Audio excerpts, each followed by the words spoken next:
नमस्कार. आजच्या या लेक्चरमध्ये आपण बघणार आहोत,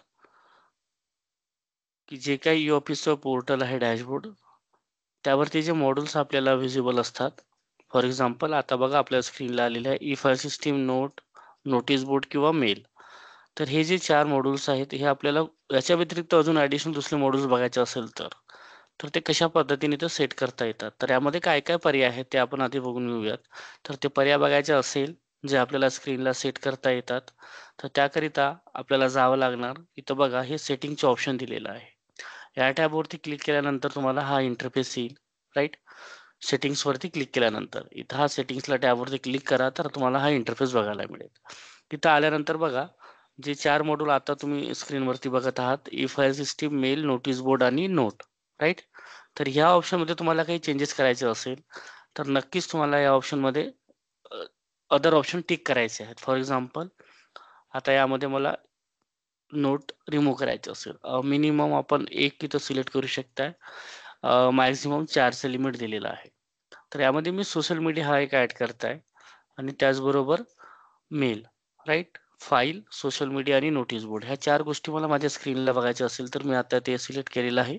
त्यानंतर मी काय करणार, सेट पोर्टलेट. सेट झाल्यानंतर तुमच्या मिनी स्क्रीनला तुम्ही परत आल्यानंतर इथं काय करायचं, एकदा त्याला रिफ्रेश करून घ्यायचं आहे. जेणेकरून आपल्याला चेंजेस झालेला बघायला मिळेल.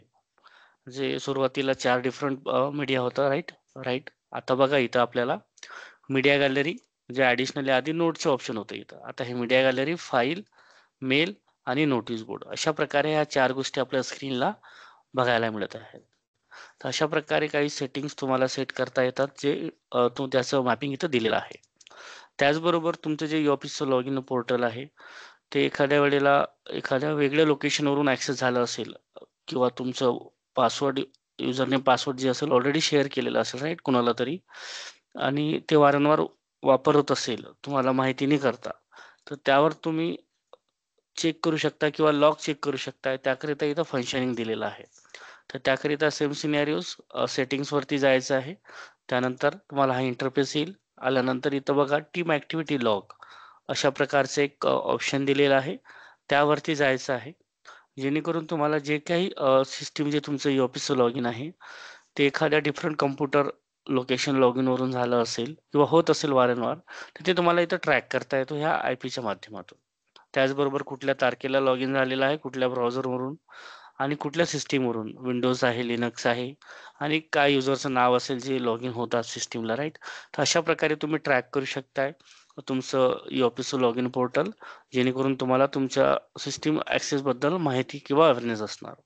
तर अशा प्रकारे ह्या 2 गोष्टी आपण आजच्या ह्या सेशनमध्ये बघितल्या आहोत. यामध्ये पहिलं होतं, की आपलं जे ऑफिसचं मेन डॅशबोर्ड आहे, ते कशा पद्धतीनं सेट करता येईल. त्याकरिता प्रोव्हिजन होतं सेटिंग्समध्ये गेल्यानंतर आपल्याला ह्या गोष्टी सेट करता येतात.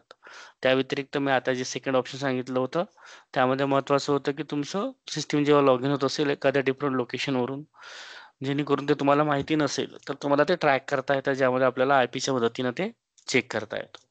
तर अशा पद्धतीनं हे टॉपिक होतं.